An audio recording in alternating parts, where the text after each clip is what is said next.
Esenlikler değerli Ön Türk Akademisi takipçilerimiz. Bu hafta yine çok değerli bir konuğum var. Sayın Doktor Murat Karamüftüoğlu. Kendisiyle birazdan yapacağımız söyleşinin konusu geçenlerde yazdığı ve piyasaya çıkan bir kitap. Kitabın adı Türkçenin Ana Yurdu ve Hint Avrupa Sabı. Ercan Orhan Bey ile birlikte yazdılar bu kitabı. Bu kitabı Osman Karatay hocamız okumuş ve bize de önerdiler. Ben de nasıl ulaşırım diye düşünürken Sayın Murat Karamüftüoğlu'na sağ olsun değerli üyemiz Mehmet Turgay Kürüm devreye girdi ve Murat Bey'e ulaşmamı sağladı. Hoş geldiniz Murat Bey. Merhabalar, hoş geldin, bulduk.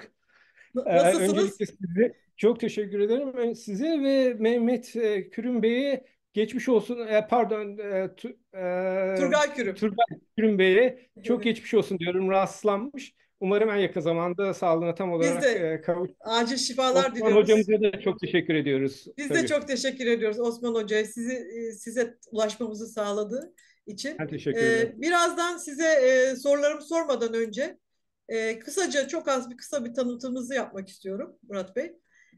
Doktora derecesini bilgi bilimi üzerine 1998 yılında Londra City Üniversitesi'nden alan Murat Karamüftüoğlu, Türkiye ve yurt dışında çeşitli kurumlarda öğretim üyeliği ve danışman olarak görev yaptı. Birçok bilimsel dergide yayınlanmış bilgi erişim sistemleri, gösterge bilim ve dil felsefesi, sosyal bilişim, bilgi yönetimi ve inovasyon, dijital medyanın estetik ve gösterge bilimi konularında yayınları olan Kara Müftüoğlu'nun bir de İngilizce olarak yayınlanmış kitabı vardır. Şimdi sözü sıra size bırakacağım Murat Bey. Neden yazdınız bu kitabı? Kitabınızın alt başlığında neden Türkolojinin çözmesi gereken öncelikli sorun Hı hı. Türkçenin ana yurdu ve Hint Avrupa sabı diyorsunuz? Şimdi Evet, sizi dinliyoruz. evet, ekran paylaşımı yapacağım. Tamam, Ekranda görselle daha kolay anlatabilirim. tamamdır. Ee, evet. Bahsettiğiniz gibi kitap iki kişinin çalışmasının sonucu. Amacımıza hemen gireyim ben. Bir sonraki görsele geçebilirsem. Bazen bilgisayar böyle yavaşlıyor ve e, evet, evet. Şimdi iki tane önemli kitabın tezi var ya da savı var diyelim. Birincisi Türklerin ana yurdunun Altayların doğusunda olduğuna yönelik batılı tezlere karşı bütün Orta Asya'nın Türklerin ilk ana yurdu oldu. Burada ilk ana yurdu diyoruz çünkü ana yurdumuz Türkiye bir yandan. Hı hı. Ondan önceki ana yurdumuz neresi, ilk neresi sorusuna yanıt arıyoruz. Buna Almanca bir terim kullanılıyor uluslararası yazında Urheimat diye. Şimdi batılı tarihçileri okursak biz okullarda biraz sanki Orta Asya Türklerin yurdu gibi anlatılıyor bize ama bunu bizim dışımızda pek kabul eden de yok. Aslında Türk tarihçiler, Türkoloji üzerine Türkologlar diyelim, çalışanların büyük kısmı da Türklerin ana yurdunu Altayların doğusuna yerleştiriyorlar. Öyle olunca bugün Türklerin, Türk halklarının yaşadığı Kazakistan, Kırgızistan, Türkmenistan gibi bölgeler tamamen Türklerin ilk ana yurdunun dışında kalıyor. O zaman soru nedir? Bu kimlerin ana yurdu? Batılı tarihçiler diyorlar ki burada Hint-Avrupa kavmi diye bir halk vardı. Şimdi adından da anlaşılacağı gibi garip bir isim. Hint-Avrupa diye iki tane değişik halkın bir araya gelmesinden. Çünkü yazılı kaynaklarda böyle bir isim geçmiyor. Zaman zaman Aryan sözcüğü var ama Aryan sözcüğünün de bir halkı mı yoksa dini bir topluluğu mu anlattığı tartışmalı. Dolayısıyla Batılı tez diyor ki Orta Asya aslında bizim ana yurdumuzdu. Aslında atı da biz bulduk. Aslında savaşkan olan da biziz. Siz sonradan geldiniz. Nereden geldiniz? İşte belki Altayların doğusundan ya da ormanlardan çıktınız. Oradan geldiniz. Moğolistan'a yerleştiniz. Oradan da batıya doğru geldiniz. Ve bütün buraları buradaki Hint Avrupalı halkları erittiniz kendi içinizde ve sonradan buralar Türkleşti. Kitap bu teze karşı diyor ki hayır burası çok eski çağlardan beri Türklerin ilk doğduğu, ilk çıktığı, Türkçenin ilk konuşulduğu bölgelerdi. Birinci önemli sav bu. İkinci savımız da Anadolu ile ilgili. Anadolu'yu da Hint Avrupalı halkların ana yurdu olarak kabul eden batılı tarihçiler çoğunlukla böyle bir sav var. Buna karşın mesela bizim arkeologlarımız zamanında Cumhuriyet'in hemen kuruluşundan sonra bu halkların Türklerle olan ilgilerini göstermeye çalıştılar. Hatta Mavi Anadoluculuk diye bir akım doğdu. Bütün bu halkları aslında e, bizle ilişkilendirmeye çalışıldı ama burada yine de şu tez çürütülmedi. Bunlar Hint Avrupalı değildi denmedi. Sadece şu dendi. Bunlar Helen değildi. Yani biz Yunan diyoruz ama Yunan aslında İyon'dan geliyor, bize Farsçadan geçmiş. Helen demek daha doğru ya da Grek diyebiliriz. Onların burada buranın ilk halkı olmadığını, mesela günümüzde Fahri Işık diye çok değerli bir Evet. arkeologumuz var. Onun çalışmalarında diyor ki uygarlık Anadolu'dan Yunanistan kıtasına, Yunanistan anakarasına gitti. Oradan buraya gelmedi. Bu çok önemli bir tez ama bu da eksik kalan taraf, Anadolu'da aslında Hint Avrupalı diye bir dil konuşulmadı. Böyle bir topluluk yoktu. Bu çok sonraları 4. 5. yüzyılda milattan önce Helenleşme döneminde, yani Büyük İskender'in bütün buraları gelip yönetimi altına almasıyla, egemenliği altına almasıyla oluştu. Bu iki tez var. Bunun ayrıntılarını kitapta bulacağız. Fakat tabii bu kısa sürede ben çok kısa bir özetini yapmaya çalışacağım. Oraya gelmeden önce bunun daha öncesine gitmek gerekli. 18. yüzyılın sonlarında İngilizler ve diğer Avrupalı ülkeler Doğu'yu, özellikle de Hindistan'ı sömürgeleştirmeye başlayınca oradaki halklarla orada konuşulan Sanskrit diye bir dil var. Bu Hı hı. Hindistan'ın dini metinlerinin, betiklerinin yazıldığı bir dil. Bunların Latince ve Grekçe ile olan bazı benzerliklerini fark ediyorlar, saptıyorlar. Onun üzerine tartışma başlıyor. Acaba Hindistan'dan Avrupa'ya doğru bir akım oldu da bu insanlar dillerini bize mi getirdiler, yoksa biz mi onlara bu uygarlığı ve bu dili getirdik? Sonuçta bu tartışma çok uzun sürmüyor. Kısa zamanda hemen şu sonuca varıldı. Tabii ki biz getirmiş olmalıyız. Onlar getirecek değil ya.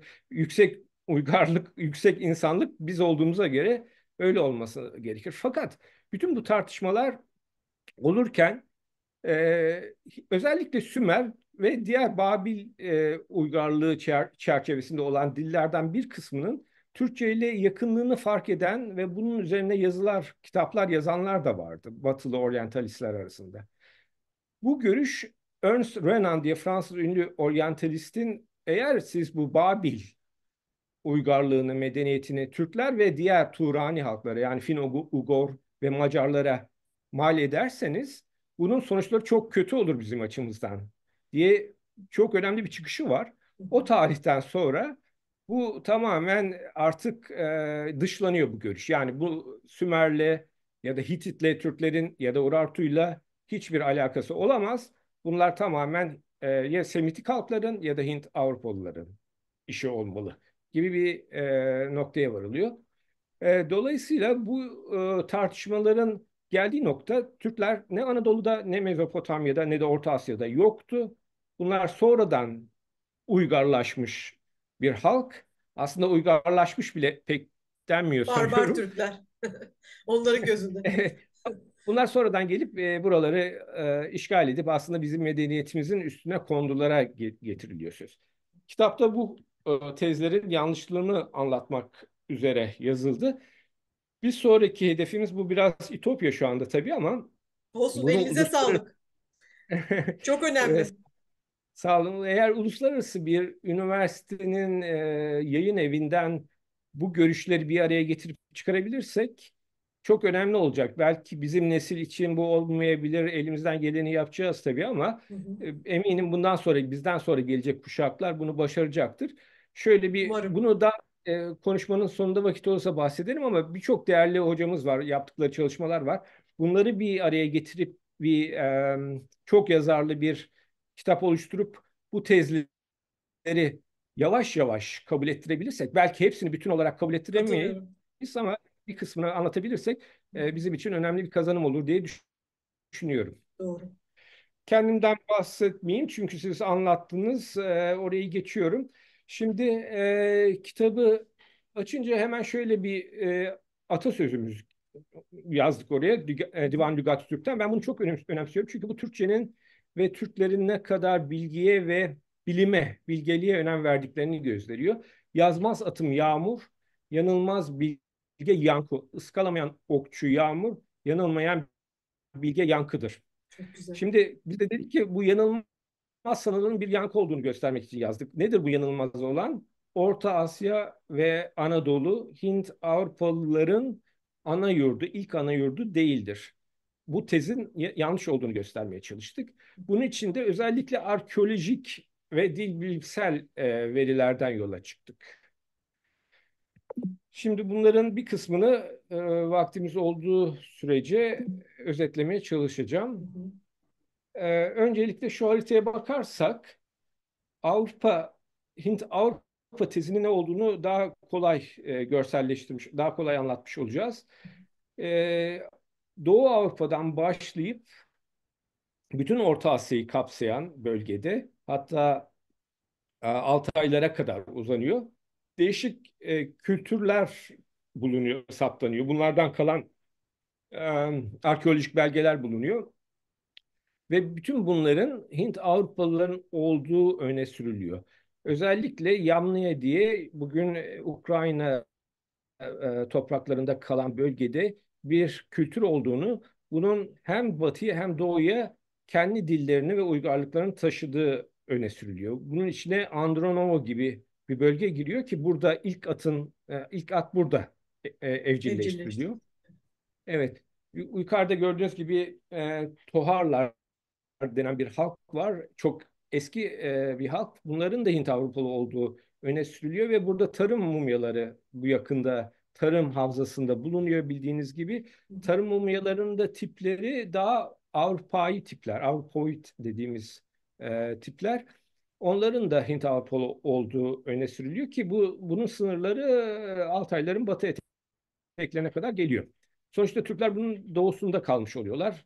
Bu teze göre. Anadolu tabii ki aynı şekilde Hint Avrupalıların ana yurdu olarak görülüyor. Şimdi bizim yapmak istediğimiz hem dil şöyle belki bir sonraki görselde Bu bunu onların öne göreceğiz. sürdükleri Bunun değil ne? mi? Evet. Onların öne sürdükleri sav biz de buna karşı bu Kanıtları var savın mı? niye çürük. Evet.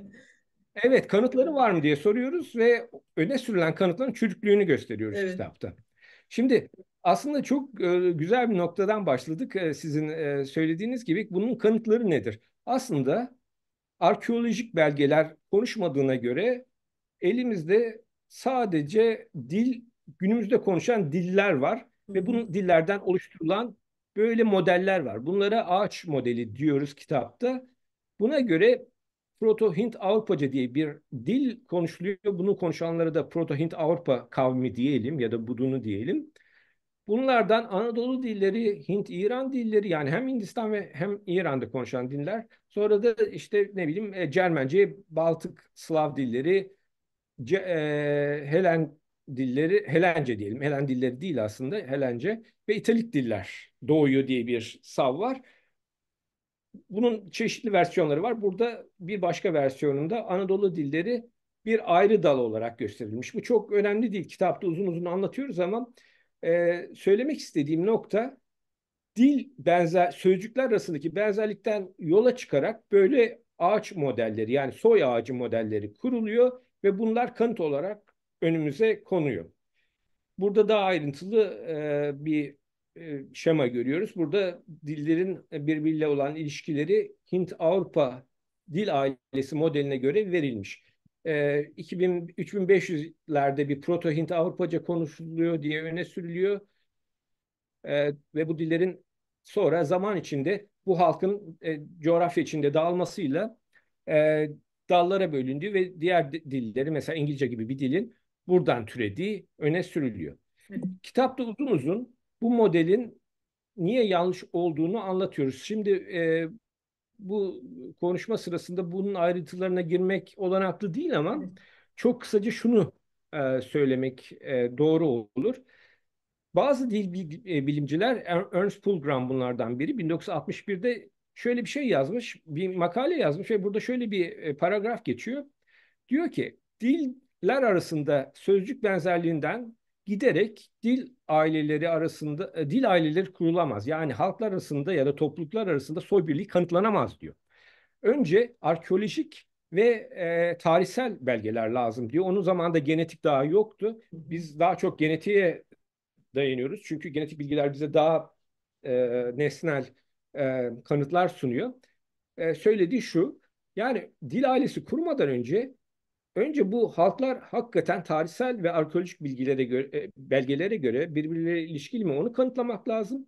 Eğer böyle bir kanıt varsa ondan sonra sözcük benzerlikleri ve gramer ilgilerini kurabiliriz. Böyle dil ağaçları kurulabilir. Ancak yapılan baştan böyle bir ailenin var olduğunu öne sürmek, ondan sonra da bütün kanıtları, arkeolojik ya da diğer kanıtları buna uydurmaya çalışmak.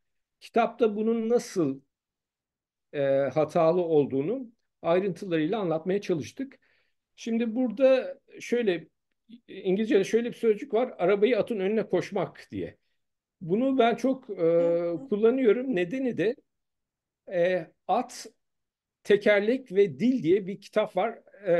David Anthony diye önemli bir arkeoloğun yazdığı bir kitap. David Anthony bu Hint-Avrupa tezinin günümüzdeki en güçlü savunucusu.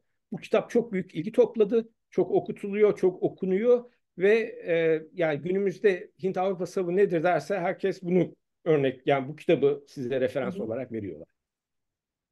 Biz de diyoruz ki bu kitabı incelerseniz arabayı atın önüne koştuğunu göreceğiz. Yani Çok atın arabanın saçma. önünde gitmediğini ya buradaki Tam araba tersi. dil modeli, evet. Evet. Önce onu kuruyor. Ondan sonra da arkeolojik ve diğer genetik bilgileri buna uydurmaya çalışıyor. Halbuki biz de diyoruz ki önce genetik ve arkeolojik belgeleri inceleyelim. Doğru. Eğer Hint Avrupalıların tek bir kavimden doğduğunu görebilirsek ondan sonra bu dil ağacı modeli üzerinde uzlaşmaya varılabilir.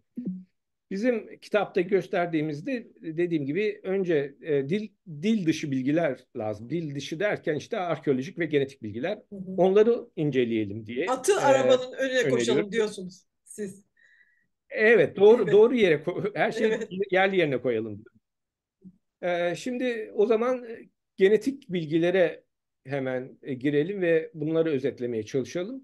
Öncelikle e, bu haritada gördüğümüz burada Yamnaya kültürü diye bir kültür var. Bu e, doğumdan ya da milattan 3000 öncesinden başlayarak hem batıya hem doğuya yayılıyor ve diller bu şekilde Hindistan'a kadar gidiyor. Bir yandan Avrupa'ya, İngiltere diyelim buradaki işte Britanya adalarına, öbür taraftan da Hindistan'ın kuzeyine kadar yayılıyor diye bir tez var. Burada da tabii Altaylara kadar yayıldığını görüyoruz.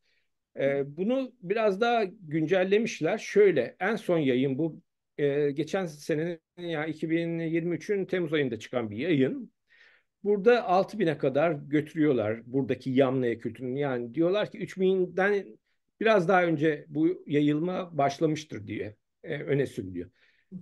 Buna göre dediğim gibi Batı ve Doğu'ya bu diller yayılıyor ve bu şekilde Hint-Avrupa dil ailesi oluşuyor. Yalnız şurada önemli bir sorun var. Bu çok eskiden beri biliniyor aslında.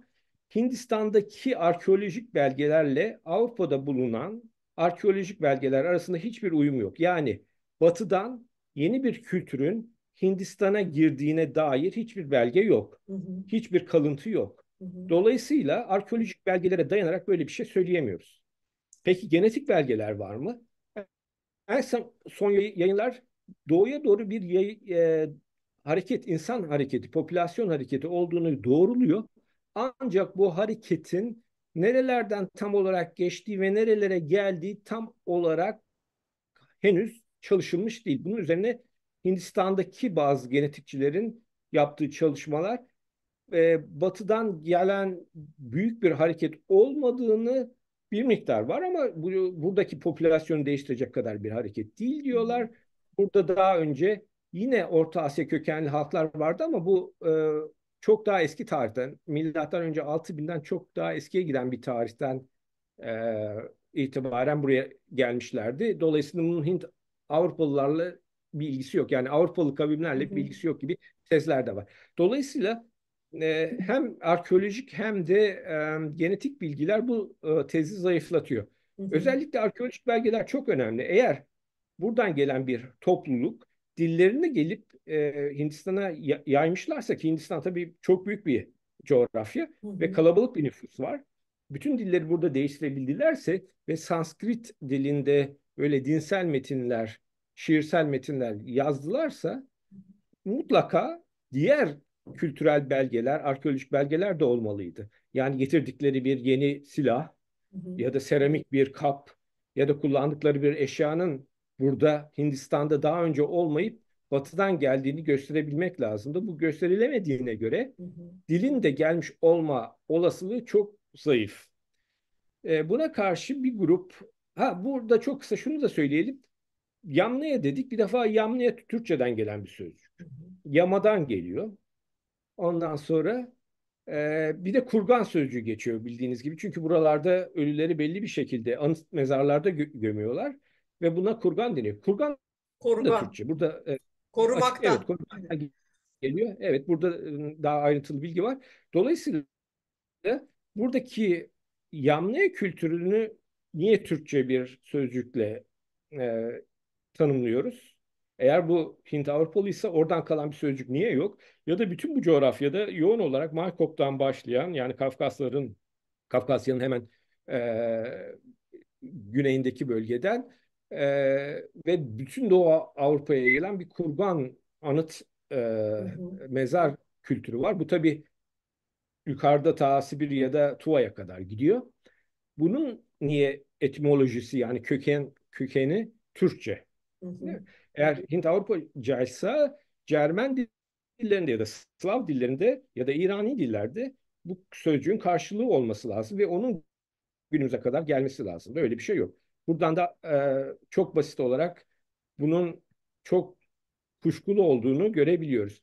İkinci bir tezde diyor ki bunlar e, e, e, Karadeniz'in kuzeyinden yayılmadılar. Aslında Anadolu'da yaşıyorlardı. Fakat son yapılan, bu da çok yeni çalışmalar, son 5 yıldır falan diyebilirim. Kesinlikle Anadolu'dan doğuya doğru, yani İran platosuna, o yaylalarına diyelim, oradan da Hindistan'a kadar bir gen hareketinin, popülasyon hareketinin olmadığını gösterdi. Yani genetik bilgiler diyor ki Anadolu'dan batıya doğru tarımcılar gittiler hakikaten. Bunun arkeolojik belgeleri de var. İngiliz Renfrew, Colin Renfrew Hı diye bir hı. arkeoloğun tezi bu. O tezini de dil bilgisel kanıtlardan çok arkeolojik belgeleri dayandırıyor. O bakımdan daha bir bakıma ciddiye alınabilir. Fakat batıya doğru böyle bir iz varken doğuya doğru böyle bir popülasyon hareketi yok. Dolayısıyla bu dillerin, yani Hindistan'da konuşulan dillerle Latince'nin diyelim ki arasındaki ilginin insan hareketleriyle açıklanması olanaklı olmuyor. Bunun üzerine çok yeni bir yayın, dediğim gibi geçen sene yapılan yayında yeni bir sav ortaya atıyorlar. Diyorlar ki peki, yani hem Karadeniz'in kuzeyi hem Anadolu tam olarak açıklamıyor bunu. O zaman biz ana yurt olarak Urhaymat olarak Hint Avrupaları Kafkasya'ya yerleştirelim. Bir kol Karadeniz'in kuzeyinden Avrupa işlerine kadar yayılmış olsun. Diğer kol Kafkasları geçerek Anadolu'ya girmiş. Oradan da Balkanlara yayılmış olsun. Aslında farkında Böylece olmadan bu hep soru Türklerin yayılımını gösteriyorlar. Murat Hocam. evet, doğru. Bunu bu şekilde açıklamaya çalışıyorlar ama burada Evet, çok sıkıntılı bir nokta var. Bunu herkes çok rahat görebilir. evet, Kafkas dilleri Hint-Avrupa dil ailesinden değil. Bunu dil değil. bilimciler de kabul ediyor. Evet. Peki eskiden burada Hint-Avrupa dil konuşuluyor muydu? Burada çok en eski diller Urartu dili Hı hı. ve Hitit. Hurrice. Hitit var ama hani Hitit tartışmalı olduğu için ona girmeyeceğim, anlatacağım onu da. Bir de Hurrice var. Bunların da bu Kafkasya'dan doğan diller bunlar. Hı hı. Bunların da Hint Avrupalı olmadığı kesin olarak biliniyor. Ne var burada? Ermenice var. Ermenice zaten çok küçük bir toplumun dili. Elimizdeki yazılı bilgiler bunun milattan sonra 4. 5. yüzyıldan itibaren elimizdeki belgeler. Burada diyorlar ki günümüzden işte 8.000'lerden falan önce burada bir dil, Hint-Avrupa dili vardı. Bunun hiçbir belgesi yok. Hı hı. Burada günümüzde konuşulan Ermenice dışında bir dil yok. Dolayısıyla böyle bir varsayım tamamen hayali. Yani bunun bambaşka bir dil de vardı diye ben başka Japonca konuşuluyor diyeyim. Ona göre bir model çıkarım. Yani bunun hiçbir dayandığı nesnel gerçeklik yok. Dolayısıyla bu model de çalışmıyor. Elimizde genetik verilerden geriye Hint-Avrupa tezini destekleyecek hiçbir şey kalmıyor. O zaman Anladım. bizim açıklamamız gereken bu diller nasıl birbiriyle ilişkili? Ondan önce ben bir önceki görseldeki haritayla ilgili şu bilgiyi vereyim. Anadolu'da bu Karadeniz'in kuzeyindeki Yanlıya kültüründen hiçbir gen izine rastlanmadı yapılan çalışmalarda. Kırmızıyla gösterilen bu Yanlıya ya özgü gen profili Anadolu'da bu yok. İşin ilginci Yunanistan e, ana karasında da ve Ege'de de yok bu. Çok az var. %10'un altında.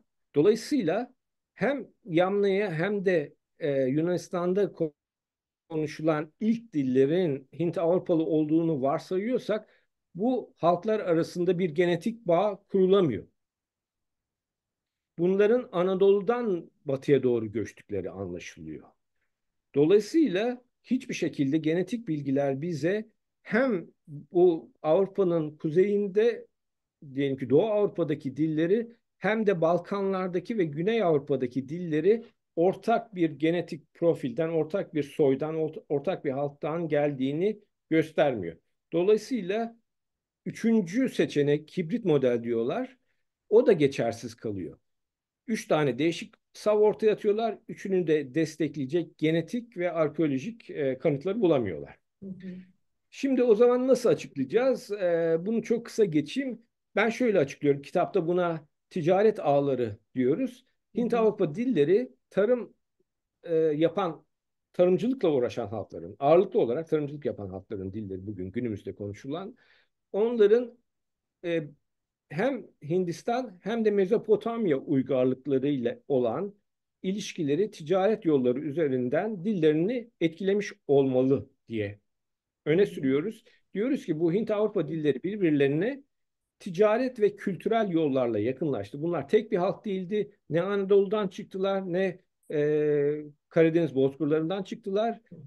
Avrupalı halklar var tabii. Bir de Hindistan'da halklar var. Bunlar zaman içinde dillerini birbirlerine sözcük alışverişi ve gramer yapılarındaki alışverişler sonucunda yakınlaşıyor. Bu aslında görüş tamamen benim görüşüm de değil. Önemli bir arkeolog çift var, Andrew ve Susan Charatier İngiliz. Bunların 88 yılında yazdıkları bir makaleye ulaştım. Orada benzer bir tartışma yapıyorlar. Diyorlar ki bir şekilde biz bu Avrupalı ve Hindistan'daki dilleri tek bir soydan gelen şekilde açıklayamıyoruz. O zaman tek bir açıklama kalıyor bize. Bunlar ticaret yollarının e, bir araya getirdiği diller olmalıdır. Hı hı. Ben de bu görüşü Türkçenin gelişimi içinde akla uygun buluyorum. Çünkü Avrasya'da, bütün Avrasya'da yani Hı hı. Mançurya'dan ta diyelim ki Macaristan'a kadar olan bölgede Hı hı. ortak bir metalurji kültürü var. Metal işçiliği, madenciliği ve bu çok yüksek düzeyde. Evet. En önemli Hepimiz kanıt biliyoruz bu. ki evet İskitlerin altın işlemeciliği ve Kuyumcular, altın demirciler. Evet. yaptıkları sanat aynı zamanda demircilik de bu bölgede ortaya çıkıyor Hı bildiğimiz hı. gibi. Bunlar hem bütün Avrasya'ya yayılmış hem de buradaki halklar arasında sürekli ticari ilişkiler olmuş. Hem doğudan batıya Hı hem hı. de batıdan doğuya bu nesnelerin yapılan, üretilen sanat eserlerinin ya da kullandıkları araç gereçlerin dağılımını arkeologlar izleyebiliyor. Çernik diye bir Rus asıllı e, şu anda Amerika'da çalışan bir arkeoloğun aynı zamanda bu meteoroloji uzmanı yaptığı çalışmalar kitap olarak da yayınlandı. Gösteriyor ki burada 7.000 yıllık yani günümüzden 5.000 yıl öncesinin pardon doğumdan ya da milattan 5.000 yıl öncesine kadar giden bir süreç içinde iki yönlü bir hareketlilik var. Hı hı. Hem Altaylardan, Altayların batısına doğru Avrupa işlerine kadar, hatta Baltık'a kadar, burada göstermiyor ama Baltık'a kadar giden bir, yani İskandinavya sınırlarına gelen bir ticaret, metal ağırlıklı, metal işçiliği ağırlıklı bir ticaret var. Hem de batıdan doğuya doğru böyle bir hareket var. Biz de diyoruz ki o zaman Türkçenin ana yurdu bu Tümleşik Avrasya Meteoroloji Ağı ya da kuşağı. Hı hı. Yani buradaki halklar çok eski zamanlardan beri ticaret ve metal endüstrisi yaparak birbirleriyle ilişki içindelerdi ve zamanla değişik bölgelerde Türkçe öne çıktı. Bir bakıyorsunuz Ticaret de dili Mezopotamya'da mesela, geliştirdi. Tabii. evet, Evet. mesela Sümerler'de Türkçe'ye yakın bir gramer olduğunu biliyoruz. Sonra Hı hı. Hititler, Hı tartışma konusu en azından. hı. Ondan sonra bakıyorsunuz e, ta işte Moğolistan ya da Mançurya'nın sınırlarına kadar ya da Çin'in e, eteklerine kadar olan bölgede değişik zamanlarda değişik gruplar öne çıkıyor ve bunların dillerinin Türkçe özellikler taşıdığını biliyoruz. Bu Evet. zaman içinde evrilerek ortak Türkçe'ye dönüşüyor ve günümüzdeki Türk halkların dilleri bu ortak Türkçeden Hı hı. zaman içinde ayrışarak değişik lehçeler, diyalektikler olarak günümüze kadar ulaşıyor. Geliyor. Evet. Evet, Çok güzel özetlediniz Murat Hocam. Süremizin de sonuna geldik. Var mı eklemek evet, istediğiniz son bir evet. şey? Son olarak şey diyeceğim. Bu yeni bir Son bir kitap çalışması, dakika. evet, nasıl olabilir derken Osman hocamızın çok önemli çalışmaları var.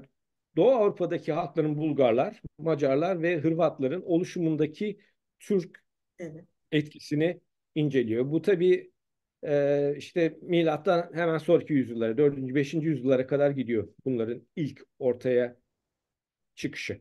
Aynı şekilde bir Koreli Avustralya'da sanıyorum çalışıyor. Kore asıllı birinin çok önemli bir kitabı var. Bunu Türkçe'ye de çevirdiler. Hunlar ve Roma'nın Avrupa'nın doğuşu diye. Hı Burada da hı. şunu gösteriyor. Avrupa'daki Roma yıkıldıktan sonra, Batı Roma yıkıldıktan sonraki Avrupa'daki krallıkların ortaya çıkışında Hun etkisinin çok büyük etkisi olduğunu gösteriyor. Evet, şunu da Bizim ilave etmeden geçemeyeceğim. Tamamen siyasi bir şey Hint-Avrupa kuramı. Yani Hindistan'ın kaynaklarını rahat sömürebilmek için ortaya tabii tabii atılmış bir şey. en baştan, evet, Evet, onu çok hızlı geçtik ama saklanılan doğrudur. Türk tarihi ortaya çıkıyor Evet. Bütün bunları sayenizde. bir araya getirirsek çok Evet, önemli bir yayın evinde de bunu yayınlatabilirsek sanıyorum artık uluslararası camia ya da akademik dünyada da diyelim bu görüşler yavaş yavaş da olsa kabul görüyor. kabul görmeye başlayacak. Tamam. Ötürk Diyelim Akademisi tabii. adına size çok teşekkür ediyoruz Ben verdiğiniz bu teşekkür bilgiler ederiz için tekrar. Murat Bey. Tekrar başka bir yayında inşallah görüşmek üzere diyoruz. Çok sağ olun. Çok Esen teşekkür ederim. kalın. İyi çalışmalar sizde. İyi çalışmalar.